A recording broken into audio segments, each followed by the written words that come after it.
What is going on, everybody? It is Alex coming back at you with another video, and today I'm going to be giving you guys the real top 10 cornerbacks in the 2023 NFL Draft. If you guys are new, I would love for you guys to stick around, like, comment, subscribe. You guys know how to use YouTube. Join the Discord if you've not already. We are going to be doing stuff a lot more frequently over there, like tape studies, when we get to do the final rounds. More tape is coming out, which means more stuff to study, and then it's always fun to be able to chat with you guys over there. And then we got a couple live streams coming through there as well. Let's jump right into this. This does not include safeties and primarily slot corners. There is one guy who made that exception because he has played on the outside at that smaller frame, but we'll get into that when we get to him. So my number one corner in the class, I'm probably one of the few people who have JPJ as their number one guy. I believe he had the longest arms. Him and Julius Brents definitely tried to have an arms race, no pun intended, in terms of having the longest arms, so that's wonderful. You can kind of see it. He has, like I like to coin the phrase, those Kevin Durant arms, those skinny-ass, long-ass arms, but it obviously shows he's able to have a much larger range for being able to defend against a pass. He's very grabby, unfortunately, and he ran the 4.4, so it's not like he's slow, but maybe you guys want to nitpick and say he should be 4.3s. Something I really love about him, and this is really what sets him apart. Yeah, he has really great field awareness, and that's why I think he's the best zone coverage corner I've ever seen. But the thing that makes him different is the fact that he's able to learn mid-game. If you guys always, most of the haters point out the Purdue game. He got toasted on a couple routes 100%. And it started out, the game he started getting toasted, I think on the first play, he got beat. But if you watch it, one, he's not really built to be just a primarily man corner. His smarts is by commanding a zone of the field. So this was a primarily man coverage game. So he's already at a disadvantage. But what he showed is that he could learn on the fly. And throughout the game, he made self-adjustments. And at the end of the game, that same route that beat him 2 to 3 times earlier in the game, he actually learned from his mistakes and then was actually able to make a pass breakup. That was one of the reasons why they were actually able to end off the game. So I love that.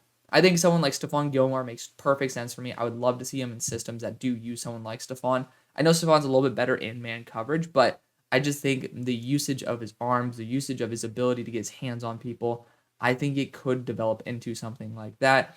Again, it's not a perfect one-to-one comp, but I just love Joey Porter, my number 2 player in the class. I think obviously playing for a team like the Eagles, who are used to having those zone coverage corners, now that Slay's back, not really a need, and this is a dream fit. It's not a realistic fit. It's a dream fit. I think he'd fit there very well. I think he'd fit in in Arizona with the Cardinals. That CAR got stuck in my head with that Gannon system. I think the Steelers, where his dad played, would be a really good spot. And then the Lions, I think you could just make it work. I mean, no one's going to complain about it. Again, dream fits are not where I think they're going to go. That's why I have a projection he's going to go by the Steelers pick. But, these are really good situations. He can go anywhere, to be honest, and I think you'll have success. But probably a little bit more of the zone focus is probably best for him. But yeah, Cam Sutton's now on the Lions, so God only knows how well he'd fit there. DEVON Witherspoon has moved into my corner 2 position. And these guys are pretty damn awesome. Like, this is a really good corner class, so stay tuned for it. But yeah, DEVON Witherspoon, he's just another one of those guys when you get your hands on somebody, it's going to be awesome. He's very physical. He's not afraid to use that 5'11 frame. He's a little bit light, which does concern me. Like 180 pounds, it's just about that threshold. To me, 175 is the bare minimum for a corner in the NFL. And a lot of people are starting to say, like, oh, maybe he could end up being that slot option. Trevor Sikkema just dropped a 3-round mock draft yesterday. I did a video on it giving critiques. Go check it out. And I thought this was a really bad move because you're pretty much relegating him to the slot for 2 to 3 years. And then you have pretty much, 1 to 2 years of actual cornerback play on a younger, cheaper deal. So, obviously, at that shorter frame, really good man coverage, really good aggression. I do think of Jair Alexander. I don't think he's nearly as good, but I also do have some concerns. He is not tested. That does concern me because when I did watch his tape, I thought he was 4.5. I did not think he was that fast. So I put the 75 plus there because he is a 75, but his testing numbers could drastically change that. I have a 5.75 on speed. That could totally switch it up into that 76, 77, 78 territory, which would definitely solidify him as cornerback 2. At number 3 is Jaylon Jones. He's one of my favorite guys. He was formerly my number 1 corner in the draft. Just obviously not a very good athlete, and the numbers support it, 4.56 40. Obviously did not test as poorly as he probably could have, so that's a good sign. He's not a bum athlete. He's definitely built with enough NFL athleticism to make it work, but I would probably keep him to off coverage, and his field awareness, just like Joey Porter's, incredible. He is able to recognize, and similar to Elijah Molden, that's the first time I really saw it in my tape studies. He senses the field and the play developing around him. And it's like almost like he has the force. He just knows when the ball is coming. He's able to track where guys are going to be. And to me, that's really awesome. Obviously, there's not enough tape to make this decision fully because there really is limited Jaylon Jones tape. Not many people request it in all 22, so it's very tough to be able to get. But there is some out there, even from this year. And that's why I'm pretty comfortable saying Jaylon Jones is a starting caliber corner. There's a stretch where he let up like 6 yards over 8 weeks. And usually the corners that do not get picked on are not getting picked on because they're doing a damn good job locking up their zone. Of course, college quarterbacks, not very smart. That's why you do see some really good corners get some really good stats like DEVON Witherspoon. Because, sometimes they're really freaking good. But, Jaylon Jones is somebody where you don't really want to target him because he's not going to be letting up ground. And he might be a little bit slow on the hip flip. He might be a little bit slow vertically as well. But I think in a system that is able to mitigate that, he's going to be very, very, very good. He's actually heavier than his safety counterpart, Antonio Johnson. So very intriguing about that. But I do think teams that can, again, maximize that zone coverage ability would be a really good spot for him to go, or a team that could maximize the value of a corner that maybe is not highly coveted. I think the Niners are very good at being able to maximize value of corners. And I think that the Cowboys are able to maximize the value of corners that might not be in that 4.3 speed anymore. So good spots for him to go. And then next, we are going to go Christian Gonzalez. Big fan of Christian. Obviously, not as high as other people. I was high on him mid-year. And, I'm not going to say I was first to him. I definitely was not. But I liked his tape out of Boulder, and he looked really good week 1 there for Oregon. And even though he got picked on, I saw, similar to Tyson Campbell, a lot of things that were very, very workable. And I still think that's the case. But he is somebody who gets he gets his ass whooped by guys who are really good with the release package. And I think that in the short game, he's not very good. But, the ball skills are incredible. He is a ball hawk. And he tested out of his mind at the combine. So I do love that about him. Definitely a very high ceiling player. I want to see him go to a place, especially where like Bill Belichick can get his hands on him. That would be awesome to see him mold him into a star corner. So I'm intrigued. I'm definitely intrigued about that. But the floor is a little bit lower. You do see like him versus Michael Wilson. There's a reason Michael Wilson's getting a lot of hype. Michael Wilson he just pretty much whooped his ass a lot of the game.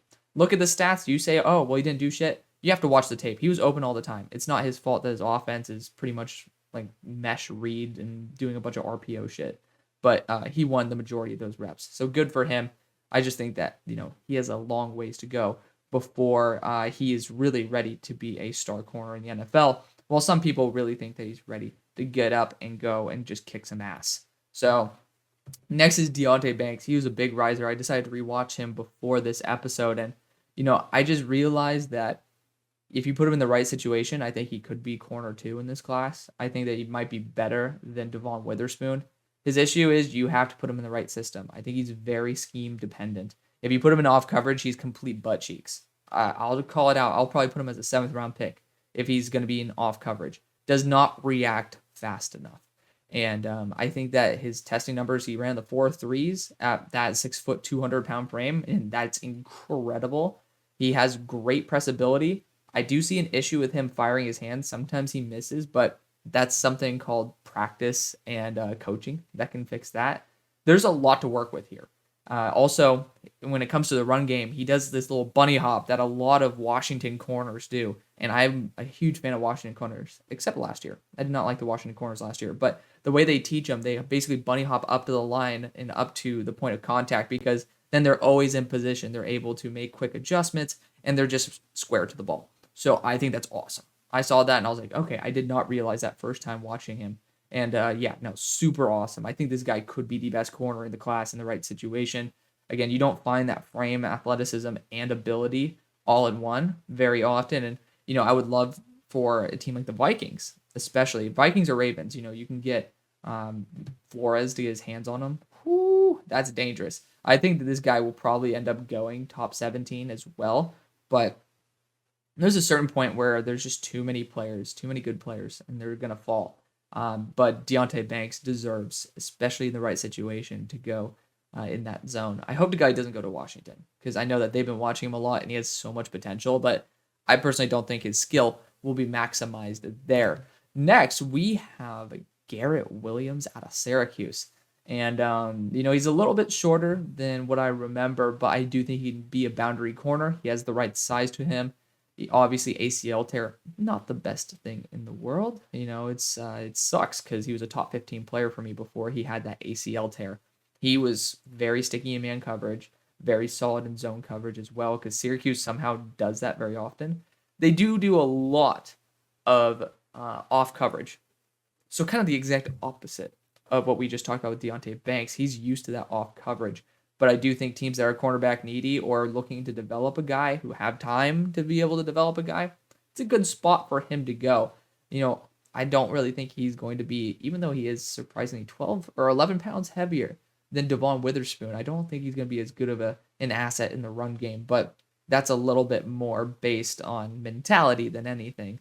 I think that if he does end up getting to that zone, I think he'll be kick ass. Jair Alexander, again, another guy, but that's just usually the good corners who are sticky in coverage.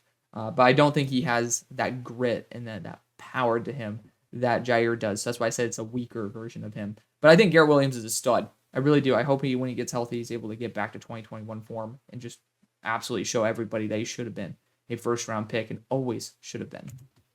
Next, we got Tyrique Stevenson, who I've been a big fan of. I think he was my corner 6 or 5 coming out.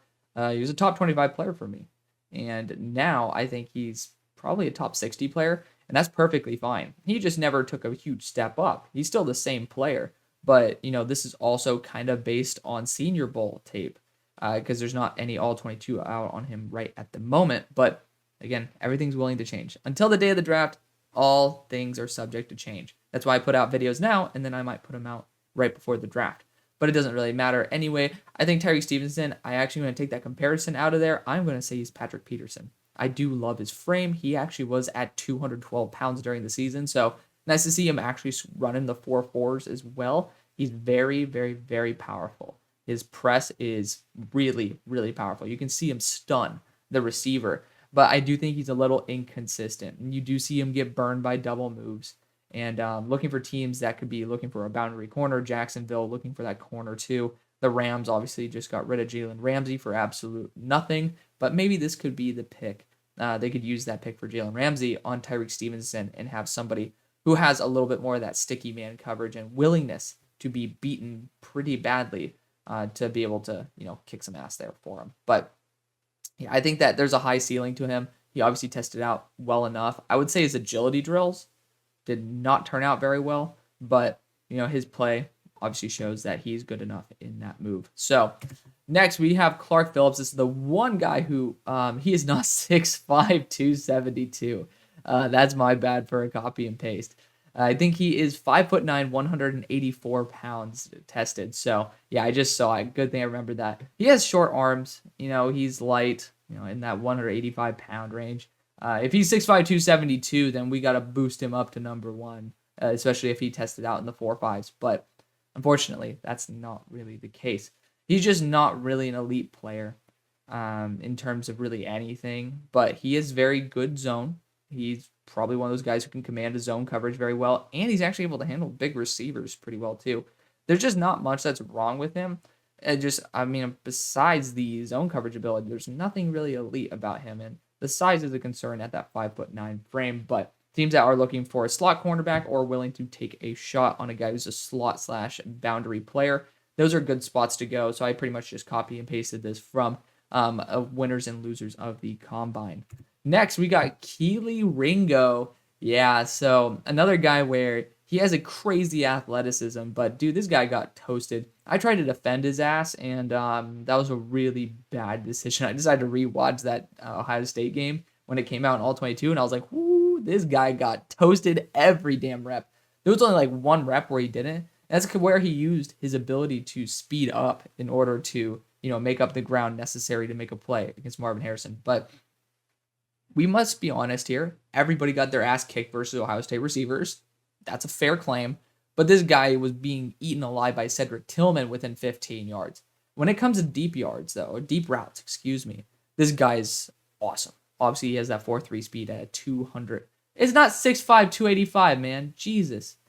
Editing. So, yeah, I'll just inform you guys right here. He's 6'2". He's about 200 pounds, 205 pounds. He ran in the 4.3s, so he's obviously absolutely incredible in that aspect. I think that he is very similar to Trevon Diggs, and I think that he's going to be a really good ball hawk. He's going to be somebody who can be someone who you kind of trust down the field more than in the short. But, yeah, I mean, I'm a little bit worried about him. He will go in the top 64 at that frame and at that size and with that speed, but a little bit worrisome for sure. Eli Ricks is the actual weight at 6'2", 188. There we go. We're ending it off right. But, insert something in the strengths. Look at that. We got to love it, right? Yeah, so strengths, he's definitely somebody where he has elite zone coverage. So there's elite field awareness there. I wanted to insert something because elite field awareness actually ended up going into mentality. But when it comes to it, he is somebody who's able to command a field very well. He does have that high upside. I would just say maybe he is good actually as a returner, because maybe we'll put that into insert something, because the first time I ever saw him was when I studied Kyle Trask and he took a pick 6 on him.